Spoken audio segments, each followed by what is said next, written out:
Alô, telespectadores do Segurança Jurídica Brasil. Sejam bem-vindos. Hoje nós vamos falar sobre o direito das famílias, aqui no canal 9, canal HD 527, Claro Net. É um prazer, mais uma vez, conversar com vocês sobre os temas do direito e da vida cotidiana. Hoje, como eu disse, nós vamos falar do direito das famílias, que tem uma audiência impressionante em todo lugar, especialmente no momento em que a gente verifica recorde de ações judiciais são propostas, tanto para a ruptura das relações conjugais ou afetivas, como também em relação à pensão alimentícia, aos planejamentos familiares sucessórios e tantos outros temas importantes. Em decorrência disso, nós dividimos esse programa em alguns blocos importantes. Nós vamos falar inicialmente pensão alimentícia, alimentos em relação aos filhos, aos netos, como é que funciona isso na prática jurídica. Depois, em outro bloco, nós vamos falar também sobre a dissolução do casamento, a dissolução das uniões estáveis e suas repercussões no mundo jurídico. E, por fim, nós vamos falar também sobre o direito sucessório, em outro programa, para que nós possamos abordar tanto as precauções que uma pessoa pode tomar em vida para deixar pacificada as relações sucessórias, como também vamos falar de todas as questões relativas ao planejamento sucessório familiar. Hoje nós temos a grata alegria de receber um professor de escola, professor universitário na área de Direito das Famílias e também desembargador do Tribunal de Justiça do Estado de Minas Gerais, desembargador Nilton Carvalho. É um prazer recebê-lo, Nilton, nesse programa para conversar sobre pensão alimentícia, sobre os alimentos que são devidos, tanto em relação aos cônjuges, aos companheiros, mas também em relação aos descendentes e ascendentes.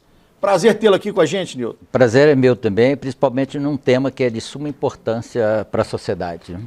Ô Nilton, como a gente fala muito aqui para advogados, advogadas, juízes, estudantes de direito, eu gostaria que você se apresentasse aí um pouquinho para a gente, fora do que eu falei. Como é que foi seu início de carreira? Eu gosto sempre de levar para o lado pessoal também, para que os estudantes se inspirem nos casos de sucesso dos nossos colegas da área jurídica.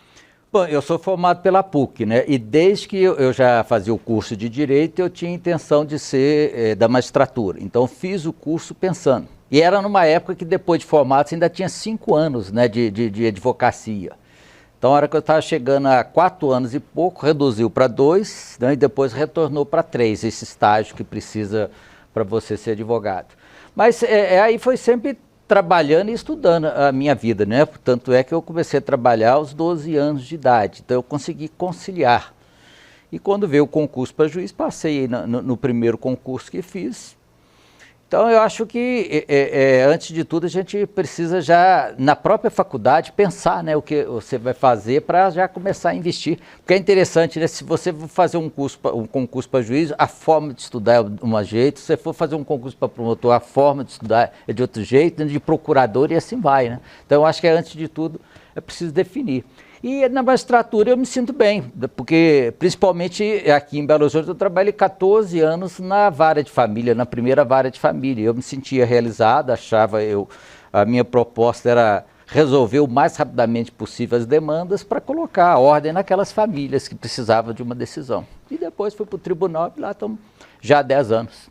Fica a dica aí então do desembargador Nilton Carvalho, você que é estudante de Direito, já foca lá, vocês têm lá as aulas de prática jurídica, os núcleos de prática, já vê lá se sua vocação é para a advocacia, para o Ministério Público, para a magistratura ou para outra carreira jurídica, as atividades policiais, delegados, serventuários da justiça, todas carreiras muito bonitas, mas você focar para fazer o seu concurso, se preparar bem para o lado profissional. Eu falo sempre isso com meus alunos na faculdade, Nilton? A preparação profissional da gente começa na escola, na faculdade, e não se preocupar apenas depois da formatura. O próprio aluno assusta quando na prova a gente cobra questões de concurso para juiz. Mas já é para concurso para juiz? Não, no concurso para juiz cai o que nós estamos aprendendo na faculdade, não é outra coisa. É isso aí. Desembargador Nilton, eu vou tratá-lo por Nilton, né? Sim, com prazer. Com a liberdade e a informalidade que o programa aqui deve ter. Vamos falar um pouquinho agora sobre alimentos, né? Sobre pensão alimentícia. Eu queria que você explicasse para o telespectador aí numa linguagem mais leiga possível, para que a dona de casa pudesse compreender, aquele pai de família, aquela empresária, que todo mundo pudesse entender um pouquinho quem tem direito a alimentos no ordenamento jurídico e quais são as condições jurídicas para pleitear alimentos. Por exemplo, necessidade, possibilidade, quais são as questões que norteiam aí a questão dos alimentos no Brasil? Bom, nós partimos do binômio, né? Necessidade, possibilidade. Aquele que necessita pode pleitear daquele que pode pagar, evidentemente. Os alimentos são devidos para ex-cônjuges, para ex-companheiros, são devidos para os filhos, né? Os filhos necessitados. E durante a menoridade é uma presunção de necessidade e que com a maioridade os filhos também podem pleitear, mas aí já tem que provar a necessidade, como também o pai pode pleitear do filho. Né? Hoje até o nascituro, né? Os alimentos gravídicos, né? Hoje nós temos alimentos gravídicos, uma lei já que está fazendo aí 10 anos, né? Porque é necessário, né? Principalmente a criança no ventre da mãe alimentar bem para nascer sadio, né? E havia uma certa resistência no Brasil, na ausência de lei, de garantir esse direito que sempre está lá no Código, é garantido o direito do feto, mas na prática, então teve que criar a lei de alimentos. Então já no ventre a criança tem direito a alimentos. E o cônjuge necessitado também, né? Precisa de alimentos, então provar a necessidade e será deferido alimentos, segundo, e por isso nós falamos binômio, a possibilidade de o outro pagar, porque tem que ver também que prevalece sempre nesse binômio a possibilidade. Não adianta também você exigir alimentos de quem não tem condições. E é por isso que nasce também nessa proposta o que nós chamamos aí de responsabilidade avoenga, ou seja, os avós acabam pagando no caso de os pais não terem condições de pagar alimentos, né? Mas a jurisprudência aí é tranquila. Primeiro você propõe contra os pais, executa os pais. Eu até discordo, né, dessa jurisprudência, porque a hora que você for executar os avós, provavelmente a criança morrer de fome, né? Porque primeiro você tem que executar os pais, entrar com ação de alimento contra os pais, depois executar os pais.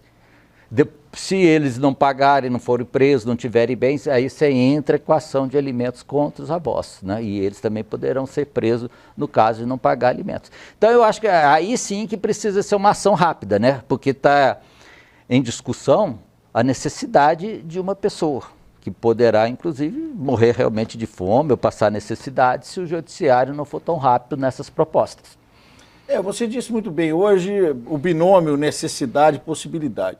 Hoje a culpa do rompimento da relação na pensão alimentícia entre cônjuges, entre companheiros, não influencia mais, né? Não pode, né? Mesmo porque não pode discutir mais culpa. Eu acho que foi um grande avanço do direito das famílias no sentido de que não há um culpado. Acabou, né? Acabou o amor, o afeto, então tem que separar. Agora, depois de você viver no estado de casado ou de união estável algum tempo, e às vezes ainda prevalece um certo machismo na família brasileira e mineira, no sentido de que o homem não deixa a mulher trabalhar, não deixa a mulher estudar, então acaba depois tendo que pagar alimentos para a mulher porque ela necessita.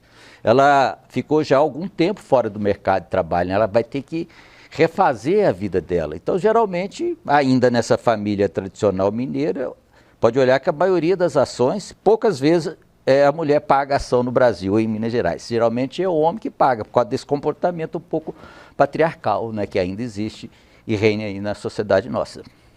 E o interessante em relação à ação de alimentos, que muita gente pergunta também, é quando cessa esse dever, além da necessidade da possibilidade. Por exemplo, você paga pensão, o pai ou a mãe pagam uma pensão para um filho que não tem mais aquela relação da guarda física. Até quando cessa isso? O filho com 21 anos, 24? Muita gente pergunta isso para a gente e tem curiosidade de saber. Quando que um pai, por exemplo, pode pedir a exoneração da pensão alimentícia? Bom, com relação à menoridade, nós sabemos que ela cessa aos 18 anos. Mas a jurisprudência pacificou hoje, se você estudar, o menor estudar, vai até formar 24, 25 anos, né? Então, o estudo Antes era até para estudante de medicina, que era horário integral, mas foi flexibilizando. Hoje qualquer estudo permite a prorrogação da pensão alimentícia até os 24, 25 anos, até formar. Isso para o filho. Para o ex-cônjuge, no caso de viver, constituir outra família, ou conseguir um trabalho que ganhe o suficiente para se manter, né? Tem que ser bem esclarecido que, mas se o meu ex-cônjuge voltar a trabalhar, necessariamente há uma necessidade de exonerar, ou eu posso deixar de pagar? Depende. Se ele foi ao trabalho apenas para complementar uma necessidade dele, não. Agora, se ele foi ao mercado de trabalho e ganha o suficiente para se manter, sim. Então, há os casos, e com relação ao cônjuge, ex-cônjuge, vem desenvolvendo uma jurisprudência no sentido de que os alimentos serão por determinado tempo. Ou seja, um tempo necessário para aquele ex-cônjuge retornar ao mercado de trabalho. Nós chamamos isso de alimentos por tempo certo, né? Então, é também uma maneira de também o ex-cônjuge não ficar muito estático, né, e dependendo para o resto da vida da pensão do ex-companheiro ou do ex-cônjuge. Ótimo. Nós vamos dar um intervalozinho e voltamos falando sobre o procedimento das ações de alimentos e também falando sobre as revisionais de alimentos, que aumentaram muito após pandemia.